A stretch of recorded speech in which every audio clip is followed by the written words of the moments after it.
Tantor Audio, a division of Recorded Books, presents Can't Give It Away on 7th Avenue, The Rolling Stones and New York City, by Christopher Mckittrick, narrated by Gary Bennett. Prologue. This town's gonna make it. On October 20th, 2001, Mick Jagger walked onto the stage at Madison Square Garden, an arena he had performed in as the lead singer of the Rolling Stones 18 times over the previous 32 years. By then, the world's most famous arena had already played an instrumental role in the legacy of the band. All but one of the songs on their landmark live album Get Your Ya-Ya's Out, The Rolling Stones in Concert, were recorded during their first concerts there in November 1969, and clips from the same shows were featured in Gimme Shelter, the infamous 1970 documentary. Signifying the band's long history with the Garden, in June 1984, the Stones became the first rock group to be inducted into the venue's Hall of Fame. Jagger, however, was not appearing that night with the band he had fronted since 1962. He had not played with the Stones in over 2 years, since the conclusion of their No Security tour. In the months prior, he had been recording and doing preliminary promotional work for his fourth solo album, Goddess in the Doorway, which was set to be released in November. But on this night, Jagger was one of the many famous musicians participating in the Concert for New York City, a benefit show in memory of the nearly 3,000 New Yorkers who had been killed in the terrorist attacks on the World Trade Center less than 6 weeks earlier. Jagger wasn't alone. Keith Richards, his childhood friend and the Stones' guitarist, appeared unannounced at the side of his longtime bandmate, and the Glimmer Twins were showered with cheers from an audience made up mostly of hundreds of members of the New York City Fire Department, the New York City Police Department, and their families. After they embraced each other, Richards stepped up to the microphone while strumming his guitar. "New York, how you doing, guys? You know, I got a feeling this town's gonna make it." Coming from the mouth of the quintessential rock and roll survivor, few rockers have been as up close and personal with death as Richards. It was a proclamation of endurance and hope.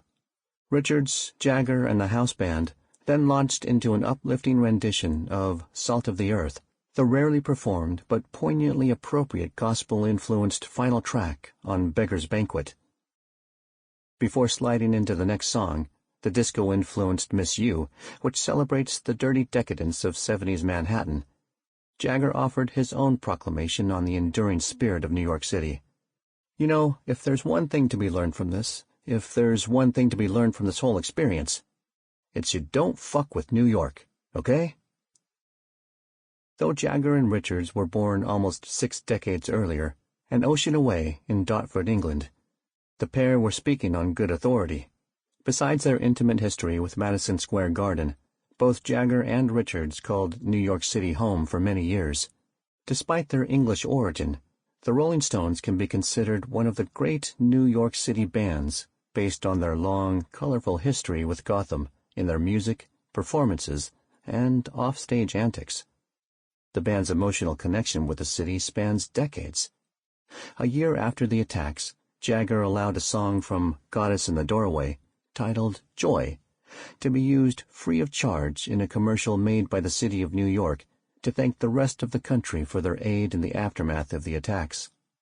When the Rolling Stones began gigging around London in the early 1960s, it was impossible for them to know that their music would take them all over the world many times over for more than 5 decades. When Jagger and Richards had the fateful chance reunion at the Dartford railway station in 1960 that would eventually alter the course of rock music, neither could have imagined that they would both make New York City their home, and that Manhattan would become ingrained in the music and image that their band would create. Before the 1960s, popular music was rarely globe-spanning, and when the Rolling Stones was formed, English rock and roll bands certainly did not have that reach. While the Rolling Stones were devoted fans of American rhythm and blues and rock and roll, British bands that emulated their sound played London, and, if they were lucky, perhaps as far as West Germany. At that time, the transatlantic pop music exchange from the United States to the United Kingdom was almost exclusively one way. which explains the fascination British invasion bands had with American music. British pop music fans could easily find their favorite American artists at the local record store, but Americans had yet to show much interest in British artists.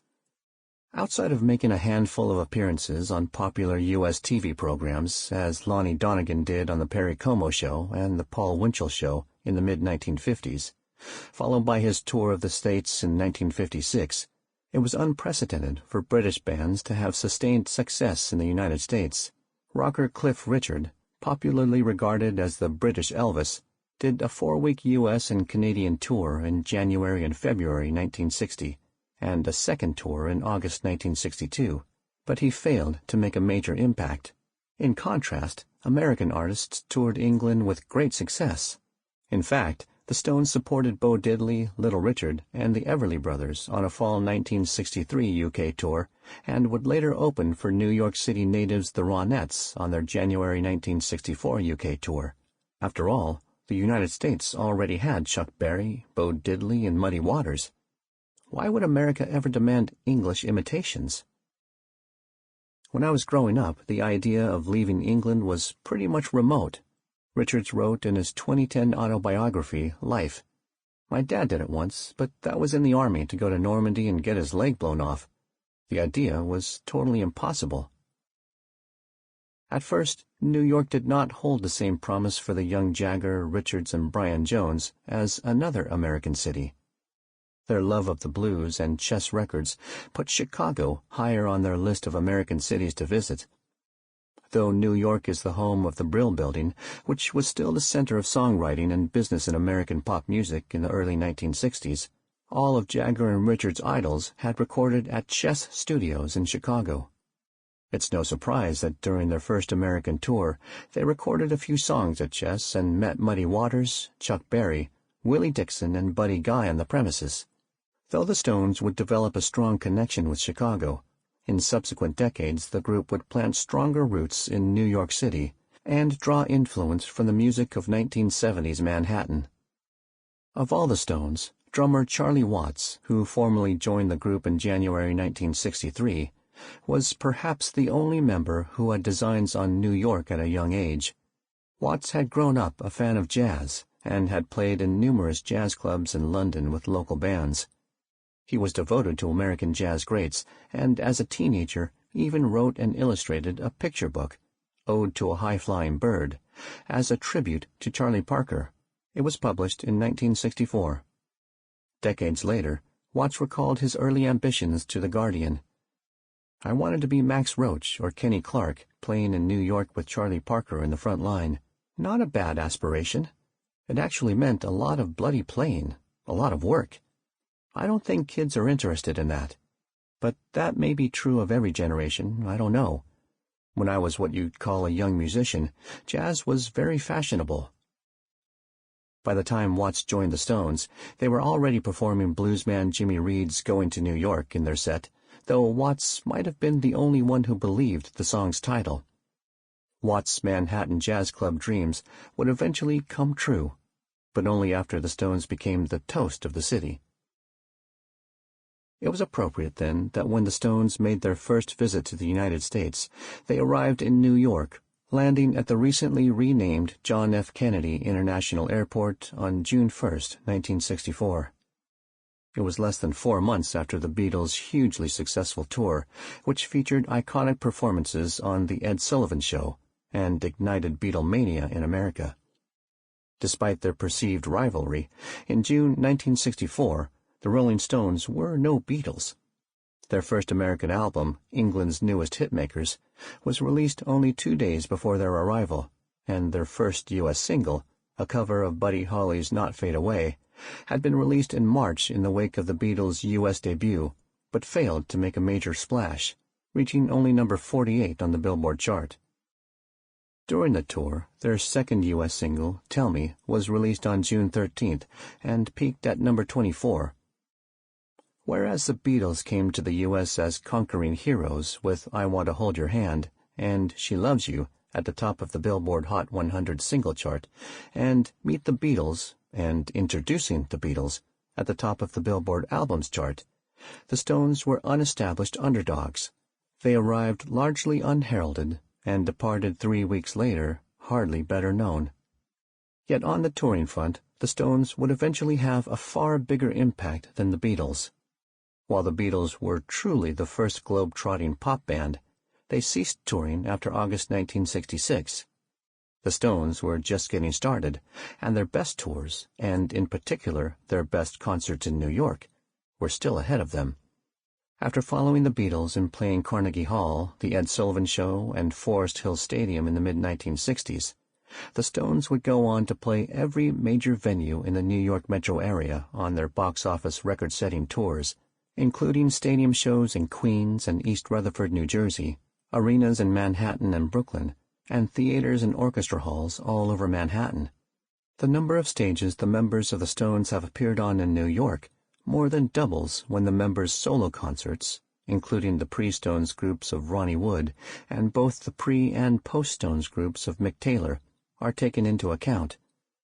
Counting the number of times a member of the Stones jammed with another artist on a Manhattan stage, particularly in the late 70s and early 80s, there is more Stones history in New York than in any other city in the world. It's no surprise that when the Stones announced the initial dates of their 50th anniversary tour, 2 were at London's O2 Arena, and 3 were in the New York metro area. London might have given birth to the group, but it was in America, and in New York City in particular, where they truly developed into the world's greatest rock and roll band. Indeed, much had changed already for the Stones by the time they arrived in New York for their second American tour on October 23, 1964. Their second U.S. album, 12 by 5, was released 6 days earlier and quickly rose to number 3 on the Billboard charts. The original version of Time Is On My Side had been released as a single on September 26th and became the group's first American top 10 hit, reaching number 6 on the Billboard singles chart. They would play the song along with Chuck Berry's Around and Around on the Ed Sullivan Show on October 25th, the first of a half-dozen appearances the band would make on the career-making program. Much like the Beatles earlier in the year, the Stones' performance was answered by an audience full of girls screaming hysterically, especially when Jagger, dressed casually in a sweater instead of a suit like the Mop Tops, bobbed and weaved during the guitar breaks. America was hooked, and each of the Stones' subsequent studio albums, from 1965's The Rolling Stones Now through 2016's Blue and Lonesome, would reach the top 5 on the Billboard charts. Fans never stopped screaming for the Stones, especially in New York. While the Beatles' pop sensibilities remained firmly British despite their early covers of American songs like Twist and Shout, it was the Stones who more deeply mined American music, blues, rock, country, and even bits of the Great American Songbook, for their sound. As Richards said to the New York Times in 2002, "I think that's the difference between us and the Beatles. They were much more homegrown. We were always looking out. It was the difference between Liverpool, which to a Londoner is very provincial, and London, where we came from." Though the Stones would remain based in England through the end of the 1960s, their connection with New York City would grow each time they returned to the United States for a tour. Starting in late 1965, Brian Jones made several visits to Manhattan until his final one in September 1967. Jagger and Richards would both spend an increasing amount of time in the city, particularly when Jagger became well established in celebrity social circles during the 1972 American tour. By the late 1970s, Jagger, Richards, and the newest Stones guitarist, Ronnie Wood, all had residences in Manhattan and were common fixtures at nightclubs and social events. Former Stones guitarist Mick Taylor, who played with the group from 1969 to 1974, would begin regularly playing in New York and the metro area in the mid-1980s, and Watts would finally get to embrace his big band jazz club aspirations by bringing the Charlie Watts Orchestra and his succeeding solo bands to New York starting in 1986. Even bassist Bill Wyman, who officially retired from the Stones in 1993, would return to New York in 2001 to play a concert with his solo band, the Rhythm Kings. In addition to the band's extensive performance history in New York as a whole, New York City is the only city in which every member of the Rolling Stones has played shows with side projects, with the exception of Jones, who never had a solo band. Not even London, the birthplace of the Stones, can claim the same. As with everything with the Rolling Stones, the band's history in New York City is entwined with some of the most infamous stories of rock and roll decadence. When the Stones first arrived in New York, it was a city in decline. The 1960s and the 1970s brought immense social change to New York, much of which was reflected in the Stones' music. During the 1970s and early 1980s, the Stones' changing sound was influenced by the new music of New York City's nightlife, economy, and culture. In the years leading to the 21st century, New York City's booming economy paralleled the band's monstrously successful concert tours in the 1990s and 2000s, which fundamentally changed the music business. In an art form where artists are frequently decried by their fans for selling out, the Stones continue to write the book on marketing a band as a business entity, and have almost inexplicably gained even more popularity and financial rewards to a degree previously unimaginable by pop musicians. Richards knew that New York City would make it after 9/11, simply because it was the city that made the Rolling Stones the wildest, sleaziest, and most exciting rock band in history. While New York can claim dozens of homegrown artists, born and bred to sing of the streets and the subways, no band quite matches the spectacle of the capital of the world like the world's greatest rock and roll band. Chapter 1. I'm Going to New York. In the interests of promoting New York City as a modern urban center even in the space age, in August 1959 the city announced its intention to host a World's Fair in 1964 in Flushing Meadows Park, the same site in Queens that held the 1939-1940 World's Fair. Thomas J. Deegan, Jr., who was chairman of the 1964 World's Fair Committee, said the theme of the fair would be Peace Through Understanding. The objective was to showcase New York to the world and inject billions into local coffers via tourism, an industry that would come to dominate the city's economy by the end of the century. The plan was met with near universal acclaim from city officials, including Mayor Robert F. Wagner, Jr., who had been in office since 1954. Wagner saw it as an opportunity to remake the image of New York and decided to go to battle with the emerging counterculture. Prior to the announcement, seedier aspects of the city had been creeping into popular culture. The early writings of the Beats, including the 1953 semi-autobiographical novel Junkie, Confessions of an Unredeemed Drug Addict, written by William S. Burroughs, offered stark, uncompromising views of the city's drug culture and homelessness, as well as frank depictions of sex, including homosexuality. The Beat generation presented dirty truths of the urban landscape that city officials desperately wanted to eliminate. On March 14, 1960, the story Life on West 42nd Street, A Study in Decay, appeared on the front page of the New York Times, calling the block between 7th and 8th Avenues an enigma to New Yorkers concerned with the deterioration of the midway of Manhattan. The article cited the grind joint movie theaters open until 4 a.m. for their sexual and violent content as a prime draw for undesirables. The article also decried homosexuality as an obvious problem, along with loiterers, dropouts, vandals, pickpockets, and drug users, and went into detail about how they congregated around a rock and roll jukebox in the block's subway station. The message was clear.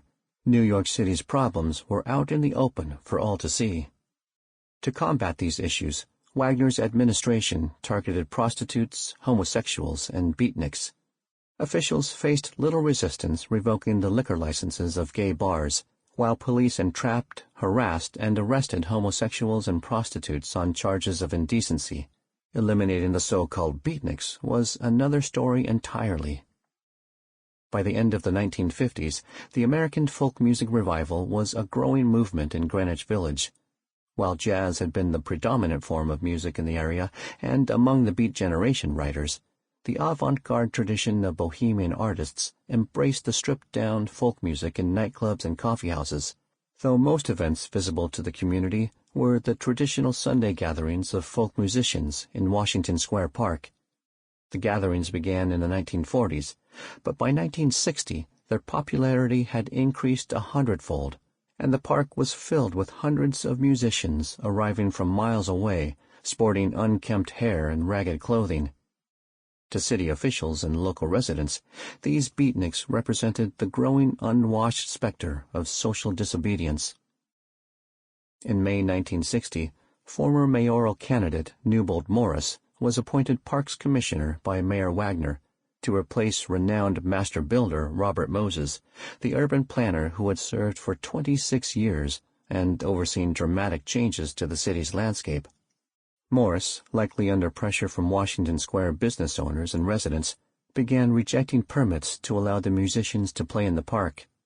For more than a decade, permits had been issued with little effort, and the process was such a formality that many musicians didn't even bother applying for them. Initially, the musicians ignored the rejections, but on Sunday, April 9, 1961, Morris filled the park with police officers to prevent them from playing. Nearly 3,000 folk musicians showed up anyway, and when they started singing My Country 'Tis of Thee and the Star-Spangled Banner in protest, cops arrested 10 performers. The overly large headline of the New York Mirror the next day read, 3,000 beatniks riot in village, which embellished the few rowdy incidents of the mostly non-violent protest. Yet not all of the media were against the gatherings. In his nationally syndicated These Days column, journalist George E. Sokolowski decried the decision, remarking, "For 17 years these songfests continued, and nobody much bothered about it. The beatniks came with their whiskers, and their gals wore long hair, and all their faces were grubby, which is their symbol of revolt. But it is better to rebel by not using lipstick than to rebel by throwing bombs." He questioned the hypocrisy of Cold War-era America's boasting of its freedoms of expression in the face of communism, when photos of peaceful musicians being arrested were being circulated, ending his column with, "God save us from the stuffed shirts." On April 12th, Mayor Wagner announced his support of Morris and suggested that the musicians take Morris's offer to use the amphitheater in East River Park, 2 miles away instead. 6 other demonstrations followed, including one outside Morris's East 72nd Street apartment. A New York University student who was arrested at a demonstration on April 30th later hired lawyer Ed Koch, future mayor of New York, to represent him in a case against the NYPD for assault charges. On May 4th, the state Supreme Court upheld the ban, saying that the musicians were banned not upon any distaste for folk singing, but because hundreds of musicians playing prevented others from using the park for sitting, resting, relaxation, and meditation. Shortly afterward, the folkies realized that there was actually no law against singing in the park without a permit, only against playing instruments. Because of that loophole, 700 musicians packed the park on May 7th to sing unaccompanied, with police unable to arrest anyone. It was clear that the beatniks were not budging. Bowing to public pressure, Mayor Wagner announced on Friday, May 12th, that the ban on music in Washington Square Park would be lifted on a controlled basis between 3 o'clock p.m. and 6 o'clock p.m. on the north side of the park the following Sunday. The return of the folkies on May 14th went off without incident, though the Times reported that hundreds of musicians left behind a landscape of ice cream wrappers and beer cans. J. Owen Grundy, the editor of The Villager in Greenwich Village, wrote a letter to the editor of the Times that decried the decision because it brought an extraordinary invasion of homosexual and professional beatniks, mostly from outside, who seemed to take a special pride in appearing in public in the dirtiest and most unkempt attire conceivable. But on July 6th, the Appellate Division of the New York State Supreme Court reversed the ruling that supported the ban. For seemingly the first time, the stuffed shirts lost. Shortly thereafter, the folk music revival, practically personified by village resident Bob Dylan, who had moved to New York shortly before the Washington Square protests, exploded, and Greenwich Village became a tourist attraction and an entertainment destination, that rivaled the popularity of the World's Fair. It was indeed peace through understanding. Though trying to fight against the beatniks who had invaded the East Village proved futile, as the opening of the World's Fair approached, New York City officials became increasingly dedicated to cleaning up the city's image. On December 17, 1963, the New York Times published an article titled "Growth of Overt Homosexuality in City Provokes Wide Concern" by Robert C. Doty on its front page. The article detailed the New York State liquor authorities and the NYPD's efforts to shut down gay bars, which operated in secret and were run mostly by the mafia. However, the article was also an in-depth analysis of the legal, moral, and image issues confronted by the city. Doty wrote, "The city's homosexual community acts as a lodestar, attracting others from all over the country. More than 1,000 inverts are arrested here annually for public misdeeds." 3 years after the concerned article in the Times about the state of 42nd Street, Doty wrote that the undesirable population of the area was still a problem. In a fairly restricted area around 8th Avenue and 42nd Street, there congregate those who are universally regarded as the dregs of the invert world, the male prostitutes, the painted, grossly effeminate queens, and those who prey on them. The image problems that officials were trying to control in advance of the World's Fair faced an even bigger setback when one of the most infamous crimes to ever happen in New York occurred 4 months later. In the early morning of March 13, 1964, 28-year-old Catherine "Kitty" Genovese was murdered near her home in Kew Gardens, Queens, just 2 miles away from the site of Flushing Meadows Park, where the World's Fair was less than 6 weeks from opening. The story initially made little noise, but over the next 2 weeks, Metropolitan editor A.M. Rosenthal of the New York Times saw chilling angles of the crime. Genovese had been attacked outside her building by Winston Moseley, a 29-year-old man from South Ozone Park, Queens. Moseley initially stabbed Genovese twice in the back, seriously injuring her, but fled when one of Genovese's neighbors shouted out his window at Moseley in response to Genovese's screams of pain. Moseley returned 10 minutes later to find Genovese lying in the building's vestibule, unable to get into her building. Over the next 20 minutes, he continued to stab her, and then raped her as she was dying. He was arrested 6 days later when he was caught by police during an unrelated burglary. He confessed to the murder while in custody, saying his only motivation was to murder a woman. What struck Rosenthal about the story was that there were many residents of the building within earshot of the murder, yet none of them did anything to prevent the second and fatal attack. He assigned reporter Martin Gansberg to the story, and on March 27th it became a front-page headline in the Times. 37 who saw murder didn't call the police. The article was a damning portrayal of Genovese's neighbors, and the neighbor who finally called the police offered an indifferent explanation to officers as to why he didn't do it sooner. "I didn't want to get involved." The shocking story launched into the national consciousness, and to many it became the prime illustration of urban apathy toward crime. Later studies revealed that the number of witnesses to the crime as cited by Gansberg was a gross exaggeration, and that much of the narrative presented in the article was inaccurate. Yet the damage was done to New York's reputation. This was not the image that New York wanted to project just weeks before the fair. As popular as the folk revival was in the early 1960s, it could not compare to the pop music revolution that was to take place in 1964. On December 10, 1963, the CBS Evening News aired a leftover story about a long-haired rock and roll group called the Beatles, who had achieved unprecedented sales and popularity in their native Great Britain. The piece, which originally aired on CBS Morning News on November 22, 1963, it was withheld from the evening broadcast because of that day's assassination of President John F. Kennedy, was the first one on national American television to report on the Beatles. In less than 2 months, the Beatles would become the most popular rock and roll group in history.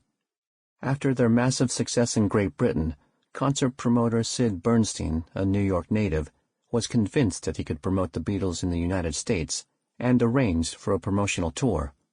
The city's battle with youth music was over the moment the Beatles stepped onto the stage of CBS TV Studio 50 at 1697 Broadway on February 9th to perform. Sample complete. Ready to continue?